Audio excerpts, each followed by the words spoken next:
जरूर यह रही एक दर्दनाक मोहब्बत की कहानी जो दिल को छू जाएगी। आखिरी खत। शहर की ठंडी सड़कों पर बारिश धीरे धीरे गिर रही थी। अयान अपने हाथों में एक पुराना खत थामे हुए उसी बेंच पर बैठा था जहां वो और सना हर शाम मिला करते थे।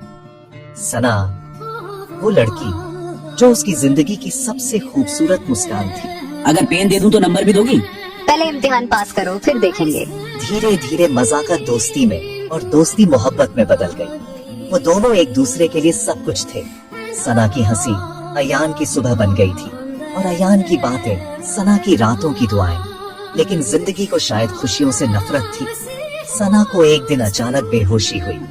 उसे ब्लड कैंसर है और वक्त बहुत कम है। अयान की दुनिया बिखर गई। वो हर दुआ, हर मंदिर, हर दरगाह गया, लेकिन ऊपर वाले ने जैसे कान बंद कर लिए थे। अयान, जब मैं चली जाऊं तो मुझे याद मत करना। मैं नहीं चाहती कि मेरी याद में तुम टूटो। बस इतना वादा करो कि अपनी जिंदगी जीते रहोगे। लेकिन अयान कैसे जीता? जिसके बिना सांस भी अधूरी लगे, उसके बिना जिंदगी कैसे पूरी होती? आखिरी मुलाकात में सना ने उसे एक खत दिया जो उसने कभी खोलने की हिम्मत नहीं की आज तक। बारिश में भीगते हुए अयान ने आखिर वो खत खोला। भीतर लिखा था, अगर ये खत पढ़ रहे हो तो समझो मैं अब नहीं हूँ। मुझे पता है तुम अकेले रह जाओगे, लेकिन मेरी मोहब्बत तुम्हारे साथ हमेशा रहेगी। जब बारिश हो तो समझ लेना मैं तुम्हारे पास हूँ, बूंदों में, खुशबू में और उस हवा में जो तुम्हारे गालों को छूती है। तुम्हारी सना। अयान की आंखों से आंसू बहते रहे। उसने आसमान की तरफ देखा, बारिश की बूंदों को महसूस किया और मुस्कुरा दिया। हाँ सना, महसूस कर रहा हूँ तुम्हें। और उस दिन के बाद अयान हर बारिश में भीगता है, क्योंकि उसे पता है सना वहीं कहीं उसके आसपास है। क्या चाहोगे मैं इस कहानी को और बढ़ाकर एक पूरी लघु उपन्यास, शॉर्ट नॉवेल के रूप में लिख दूं, जिसमें उनके कॉलेज के दिन, प्यार की शुरुआत और आखिरी वक्त तक का सफर शामिल हो। जरूर यह रही एक दर्दनाक मोहब्बत की कहानी जो दिल को छू जाएगी। आखिरी खत। शहर की ठंडी सड़कों पर बारिश धीरे धीरे गिर रही थी। अयान अपने हाथों में एक पुराना खत थामे हुए उसी बेंच पर बैठा था जहां वो और सना हर शाम मिला करते थे। सना, वो लड़की जो उसकी जिंदगी की सबसे खूबसूरत मुस्कान थी। अगर पेन दे दूं तो नंबर भी दोगी? पहले इम्तिहान पास करो फिर देखेंगे।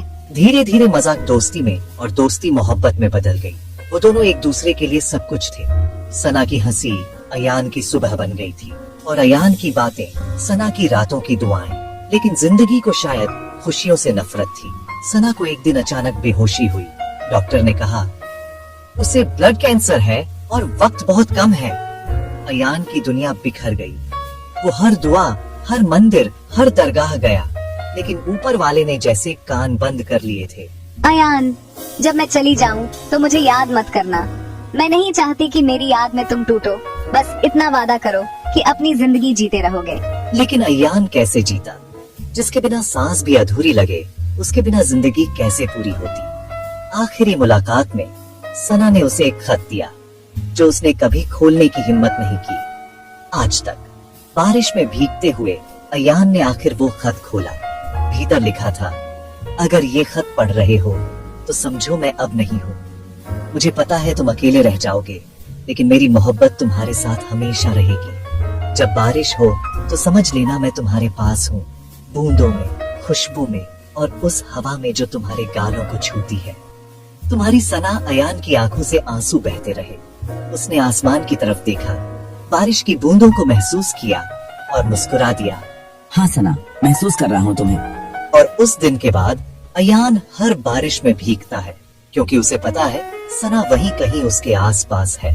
क्या चाहोगे मैं इस कहानी को और बढ़ाकर एक पूरी लघु उपन्यास, शॉर्ट नॉवेल के रूप में लिख दूं, जिसमें उनके कॉलेज के दिन, प्यार की शुरुआत और आखिरी वक्त तक का सफर शामिल हो।